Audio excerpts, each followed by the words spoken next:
ഓം നമോ ഭഗവതേ വാസുദേവായ. എല്ലാവർക്കും എൻ്റെ നമസ്കാരം.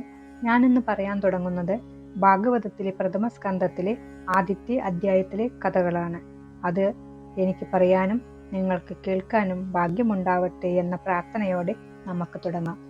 ഇതിൽ ആദ്യം സൂത പൗരാണികളോട് ശൗനകാദികളുടെ ചോദ്യമാണ്. ശ്രീമദ് ഭാഗവതം ലോകത്തിലെ ഏറ്റവും വിശുദ്ധമായ പുരാണങ്ങളിൽ ഒന്നാണ്.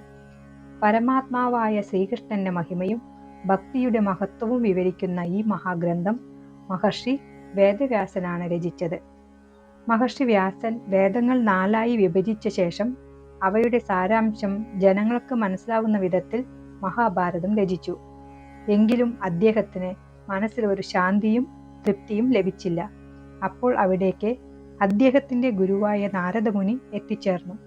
നാരദമുനി ചോദിച്ചു, വ്യാസമഹർഷേ, നീ അനവധി ഗ്രന്ഥങ്ങൾ രചിച്ചുവല്ലോ, പക്ഷേ ദൈവഭക്തിയുടെ പരമസത്യം നീ വ്യക്തമായി എഴുതിയിട്ടില്ല.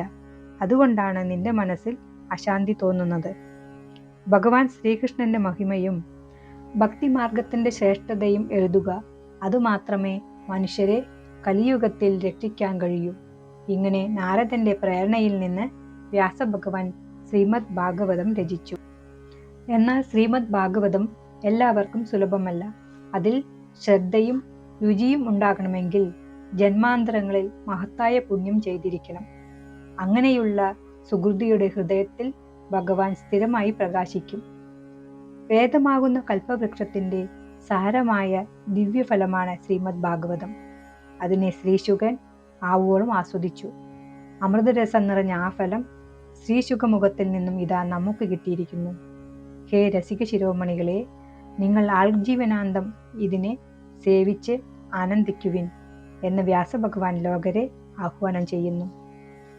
മഹാത്മാക്കളായ ശൗനകാദി മഹർഷിമാർ നൈമിഷം എന്ന പേരായ വിഷ്ണു ക്ഷേത്രത്തിൽ ഇരുന്നു കൊണ്ട് അതിദീർഘമായ ഒരു യാഗം നടത്തിക്കൊണ്ടിരുന്നു. അവിടേക്ക് സൂത പൗരാണികൻ യഥശ്ചയ വന്നു ചേർന്നു.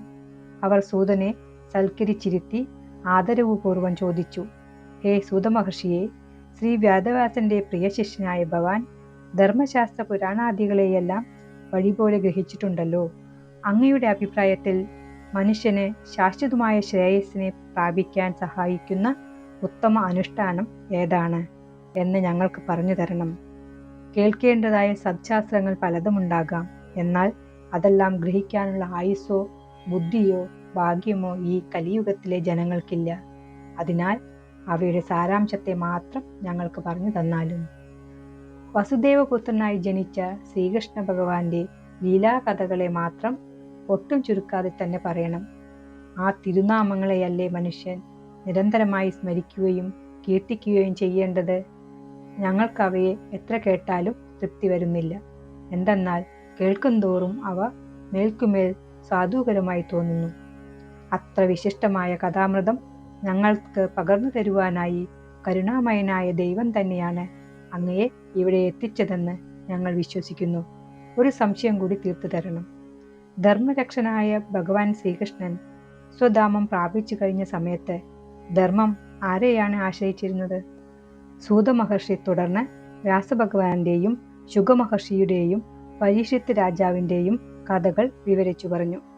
പരീക്ഷിത്ത് രാജാവിൻ്റെ കഥയാണ് അടുത്ത് പറയാൻ പോകുന്നത്. കുരുക്ഷേത്ര യുദ്ധത്തിന് ശേഷം അർജുനന്റെ മകൻ പരീക്ഷിത്ത് ഹസ്തിനാപുരത്തിന്റെ രാജാവായി. ഒരു ദിവസം വനത്തിൽ വേട്ടയാടുമ്പോൾ ഒരു സന്യാസിയെ അനാദരമായി പെരുമാറിയതിനാൽ ഒരു ശാപം ലഭിച്ചു. ഇന്നേക്ക് 7-ാം ദിവസം നിനക്ക് തക്ഷകനാൽ മരണം സംഭവിക്കുമെന്നായിരുന്നു ആ ശാപം. മരണം അടുത്തതറിഞ്ഞപ്പോൾ പരീക്ഷിത്ത് രാജാവ് സിംഹാസനം വിട്ട് ഗംഗാതീരത്ത് വന്നു. അവിടെ ശുഗമഹർഷിയും എത്തിയിരുന്നു. അദ്ദേഹത്തിന്റെ അഭ്യർത്ഥന പ്രകാരം ശ്രീമദ് ഭാഗവതം മുഴുവൻ 7 ദിവസങ്ങൾക്കുള്ളിൽ വിവരിച്ചു. ഈ ഭാഗം മനുഷ്യനെ ഭക്തിയിലേക്കും സത്യസന്ധതയുള്ള ജീവിതത്തിലേക്കും നയിക്കുന്നു. ദൈവസ്മരണയും ഭക്തിയും മാത്രമേ ആത്മശാന്തി നൽകുകയുള്ളൂ എന്നതാണ് ഭാഗവതം നമ്മെ പഠിപ്പിക്കുന്നത്. അടുത്ത ഭാഗത്തിൽ ഭഗവത് ഭക്തിയുടെ മാഹാത്മ്യ വർണ്ണനയെക്കുറിച്ചാണ് പറയുന്നത്. കേൾക്കാൻ മറക്കരുത്. ഇഷ്ടപ്പെട്ടാൽ ലൈക്ക് ചെയ്യാനും സബ്സ്ക്രൈബ് ചെയ്യാനും ഷെയർ ചെയ്യാനും മറക്കരുത്. നന്ദി, നമസ്കാരം.